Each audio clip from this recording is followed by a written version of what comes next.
Bonjour à tous, bienvenue sur une autre liste très spéciale d'animes sur notre chaîne. Aujourd'hui, nous allons parler d'animes où les ennemis deviennent amants. Si vous aimez ce type de contenu, abonnez-vous et laissez un like et commençons maintenant la vidéo. Rêvant de devenir un héros et de vaincre le roi démon, Raoul Chazé entre dans le programme de formation des héros pour poursuivre son ambition. Cependant, lorsque le roi démon est vaincu et que la paix revient dans le monde, le programme de formation des héros est suspendu indéfiniment, rendant impossible à quiconque de devenir un héros. 2 ans plus tard, Raoul travaille à Contreségur dans un petit magasin d'électronique appelé Magic Shop Léon. Bien que l'ancien héros en formation soit tourmenté par la banalité du travail dans le commerce de détail, tout change avec l'arrivée d'une nouvelle recrue. Apparaissant au début comme n'étant qu'un garçon avec une belle apparence, il s'avère être une démone du nom de Phino Bloodstone. Elle n'est pas n'importe quel vieux démon non plus, la nouvelle collègue de Raoul est en fait la fille du défunt roi démon. Chargée de former ce nouvel employé excentrique, Raoul découvre bientôt que sa vie devient plus animée qu'elle ne l'a jamais été. Seiji, un collégien formé aux arts martiaux, se sent souvent poussé à protéger les personnes les plus faibles qui l'entourent. Un jour, il défend un sans-abri contre des punks et l'homme lui fait un étrange tatouage sur la paume en retour. Le tatouage est une arme secrète produite dans la course aux armements entre l'Amérique et le royaume du Surinistan. Seiji se retrouve dépassé lorsqu'une fille puissante, utilisant la même arme secrète, le poursuit violemment afin de la récupérer. Ses compétences en arts martiaux ne suffiront peut-être pas à le maintenir en vie, mais parviendra-t-il à apprendre à déclencher le pouvoir de son tatouage à temps ?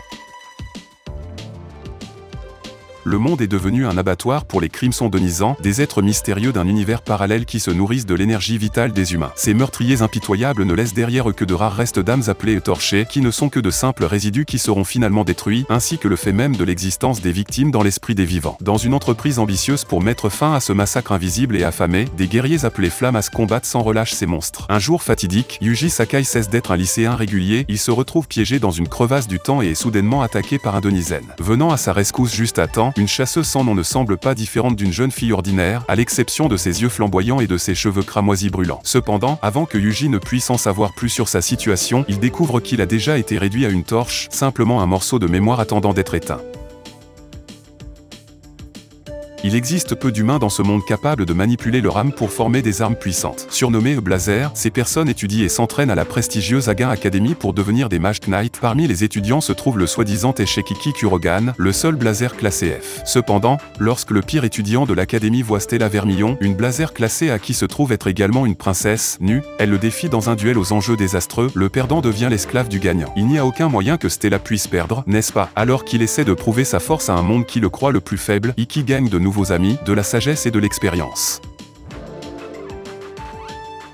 Tsukasa Mizugaki, 18 ans, a échoué à son examen d'entrée à l'université, mais après avoir tiré quelques ficelles, il parvient à décrocher un emploi à la société d'intelligence artificielle de Sion. SAI Corp est responsable de la création des Giftia, des androïdes très avancés qui sont presque impossibles à distinguer des humains normaux. Cependant, contrairement aux humains, les Giftia ont une durée de vie maximale de 80 à 1920 heures, soit environ 9 ans et 4 mois. Terminal Service One, la station à laquelle Tsukasa a été affecté, est chargée de collecter les Giftia qui ont dépassé leur date d'expiration avant qu'ils ne perdent la mémoire et ne deviennent hostiles. Peu de temps après avoir rejoint Terminal Service One, Tsukasa s'associe à une belle Giftia nommée Isla. Elle est une vétéran du service terminal et considérée comme la meilleure dans les récupérations de Giftia, contrairement à sa petite silhouette et sa nature placide. Cependant, le temps passe vite et Tsukasa doit accepter ses sentiments pour Isla avant que son temps ne soit écoulé. Peu importe à quel point quelqu'un le désire, rien n'est éternel.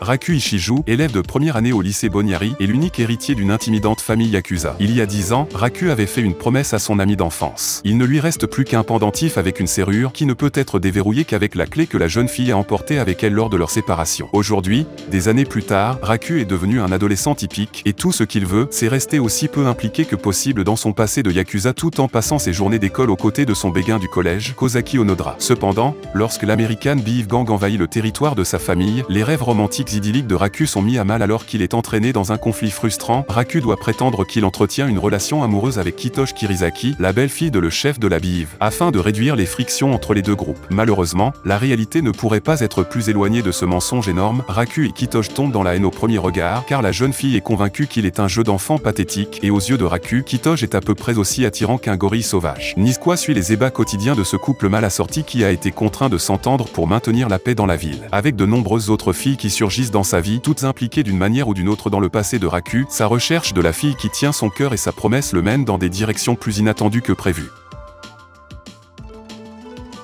Mirai Kuriyama est la seule survivante d'un clan de guerriers du monde des esprits ayant le pouvoir d'utiliser leur sang comme arme. En tant que telle, Mirai est chargée de traquer et de tuer les Yumu, des créatures considérées comme la manifestation d'émotions humaines négatives. Un jour, alors qu'elle réfléchit sur le toit de l'école, Mirai rencontre Akihito Kambara, un rare métis de Yumu sous forme humaine. Paniquée, elle lui plonge son sabre de sang pour se rendre compte qu'il est un être immortel. À partir de là, les deux forment une amitié impromptue qui tourne autour du fait que Mirai essaie constamment de tuer Akihito, dans le but de renforcer sa propre confiance hésitante en tant que guerrière du monde des esprits. Finalement, Akihito parvient également à la convaincre de rejoindre le club littéraire, qui abrite deux autres puissants guerriers du monde des esprits, Hirumi et Mitsuki Nase. Cependant, à mesure que les liens du groupe se renforcent, la ténacité des Yumu qui les entourent augmente également. Leurs mésaventures vont bientôt se transformer en combat pour la survie à l'approche de l'inévitable sortie du Yumu le plus puissant, Beyond the Boundary.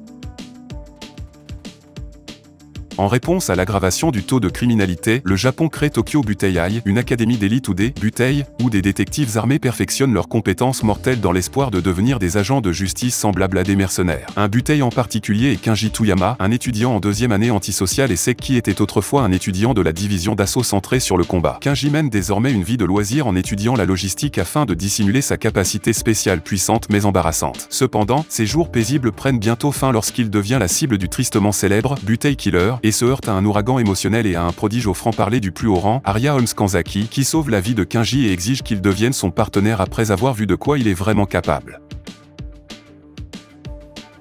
Le continent d'Atlatan se retrouve une fois de plus dévoré par les flammes de la guerre après un horrible événement connu sous le nom de tragédie de la Grande Salle. Ce qui était censé être une occasion joyeuse qui établirait la paix entre l'Union Fantasia et l'Alliance des Usines, le mariage de Sir Alexis XII et Lady Marine Crèche, était au contraire une tragédie. Alors que les mariés marchaient dans l'allée, la cérémonie a été soudainement interrompue par une puissante convergence de chaos, une énergie sombre venue d'une autre dimension qui corrompt la Terre et fait naître des monstres et des démons dans le monde. De cette énergie est apparu le Seigneur démon des Diabolos, un être maléfique qui a instantanément assassiné les archiducs des deux factions, brisant tout espoir de paix entre eux. N'ayant pas réussi à empêcher ce désastre, Siluka Melette, une mage de l'Alliance, voyage à travers la campagne infestée par le chaos pour étudier auprès d'un maître magicien. Lorsqu'elle est interceptée par un groupe de soldats travaillant avec la Fédération, Siluka est secourue par Théo Cornaro, un jeune guerrier portant un mystérieux crest, un symbole magique qui donne à son porteur la capacité de bannir le chaos. N'ayant aucune allégeance à un domaine spécifique, Théo espère atteindre le rang de seigneur afin de pouvoir libérer sa ville natale de Sistina de son dirigeant tyrannique et du chaos qui s'y propage. Impressionné par son noble objectif, Siluka conclut un contrat magique avec Théo et les deux se lancent dans un voyage pour rétablir l'équilibre dans leur pays déchiré par la guerre.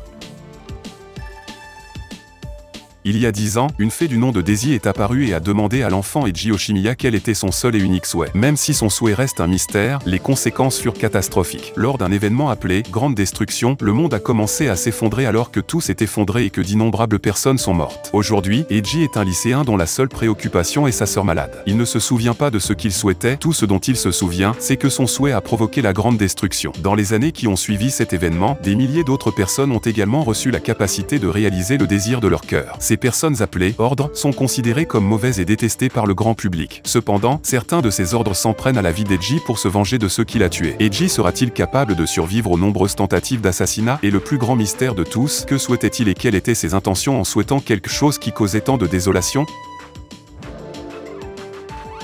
Et c'était notre liste d'animes pour aujourd'hui. Si vous avez aimé la vidéo, n'oubliez pas de laisser votre like et également de vous abonner à notre chaîne pour toujours recevoir le meilleur contenu de vos animes préférés. Pour aujourd'hui, on va rester ici, jusqu'à la prochaine vidéo qui sortira très bientôt.